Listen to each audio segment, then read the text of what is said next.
Hi there, I'm Jane. I'm a chartered architect, and today I'm going to go through the community infrastructure levy form. This is a follow-on from the step-by-step how to complete a planning application online. I had a question about the community infrastructure levy form, or CIL as I know it for short, which is a form that many of us have to complete pretty much every time you do a planning application for housing. You have to complete this form. It's not really relevant for a small house extension, but you still have to complete the form. So I'm going to take you through that form, how to complete it, and show you, an example of how to do that.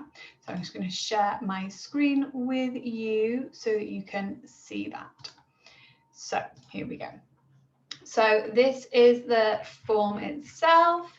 Sorry, I've scrolled right to the bottom. So there we go. So this is this is the form that you can download from the planning portal when you're completing your planning application online. And so it's the community infrastructure levy, or CIL form, and determining whether a development might have to pay it to be liable for it, because so for example, large developments of multiple new build houses, often they have to pay a it's not a fine, but it might feel like that to some developers. It's a payment that goes towards developing the infrastructure of the urban area around, and it's paid to the local council, and they use that money then to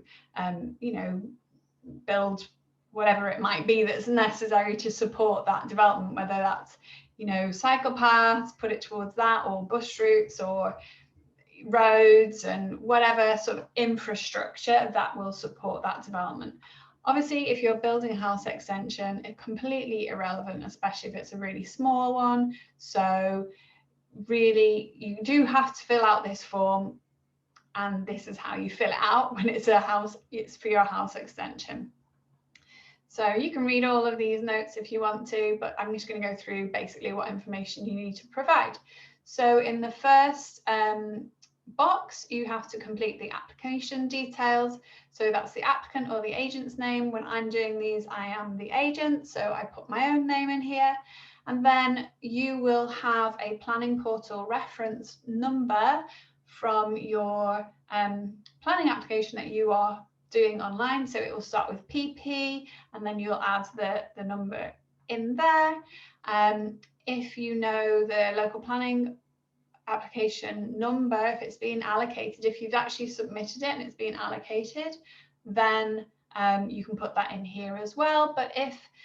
But usually, I mean, personally, I complete this CIL form before I submit the planning application to the local planning authority. So it's just within the planning portal. So I don't usually have this available, and that's fine. It's only if allocated, you don't need to have it.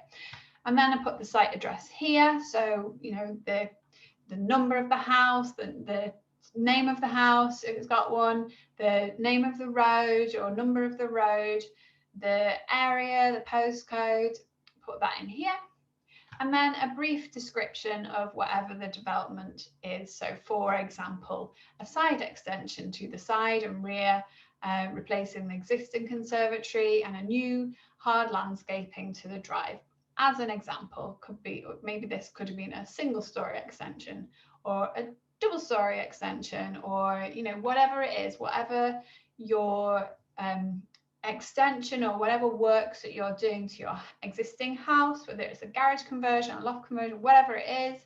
If it needs planning application, because some of those things don't, but if your project does need a planning application, then you just need to briefly describe what it is that you're proposing to do. Then you want to, have you already, this question relates to if you've already submitted a planning permission and it has been approved, but you're looking to remove or have those any conditions that have been applied varied or changed. So if that's the case, then you click yes. If not, you click no. So normally I am completing this CIL form for the first time along with the initial planning application. So it's the first, it's not been submitted yet, it's not been approved yet. And so normally I click no and then skip to number 3. So if you are looking to vary conditions on an existing planning application, then you would just put the reference number here and then, you know, respond to these, like, does it involve a change in the amount or use of the new build development? Yes or no. It's fairly straightforward, but if in this situation you are planning house extension, you've not submitted an application yet, you're completing the CIL to accompany your first submission of an application, then you usually click no here and skip to number 3. And so the reserve matters are, does the application relate to details or reserve matters on an existing permission that was granted prior to the introduction of the CIL charge? Like I said, this is a new planning application. You're not dealing with a previous planning application. So in this case, we would say no, don't, and then we can ignore the rest of it.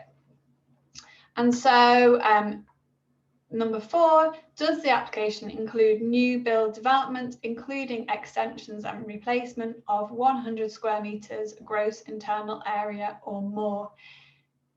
Typically, most house extensions that I am doing are not bigger than 100 square meters. So normally I click no. If it is bigger, then you would have to click yes. And that's, you know, you just measure it.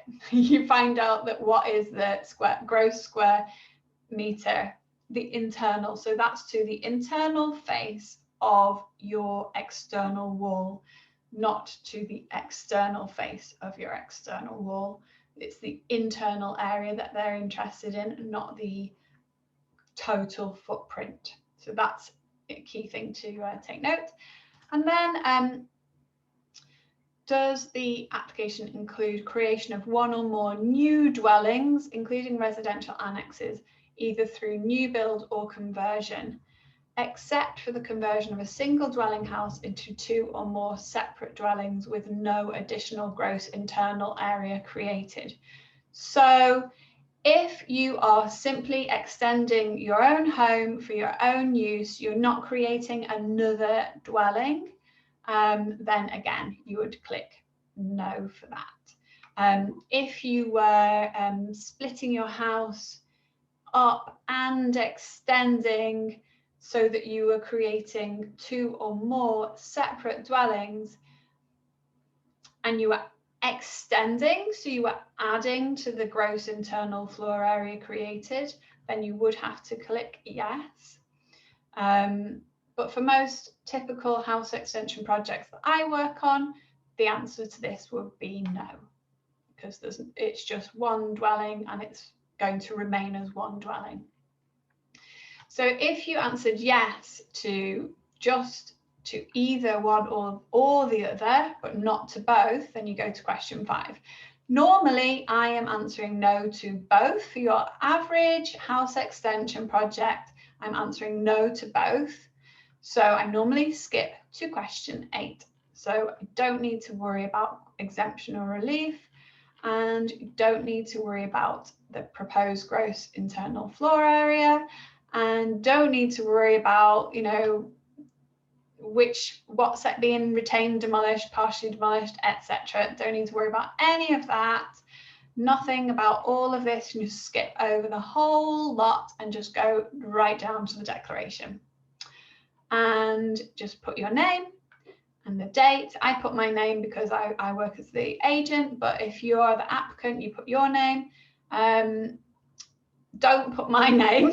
If you're filling this in, don't put my name. I'm not your agent. Unless you're paying me to be your agent, please don't put my name. Put your own name, or if you're acting as agent for somebody else, you can either put your own name as their agent, or you can put their name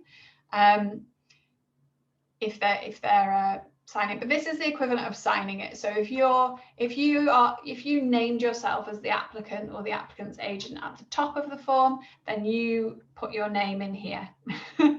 And then you put the date, which is the date that you're filling this in, and the date cannot be pre-application, but it can be the same day as the application. So I would just put the same day as the application that you submit it. And that's it. Done. Very simple.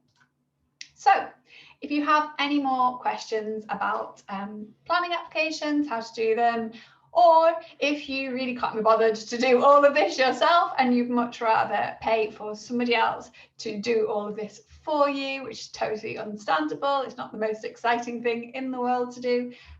This is something that I do. I do this for my clients as their agent. And to start working with me, you start with the Home Design Foundation package, which is what helps you to get your project started. And we get you a design, we'll create a design that you're happy with, and then we'll progress that design into the plan package. At the end of the plan package, I will submit a planning application for you. So if you don't want to have to do this yourself, that's fine, you don't have to. You can get myself or another architect, somebody to do this for you. Okay, and that's all for today. Bye.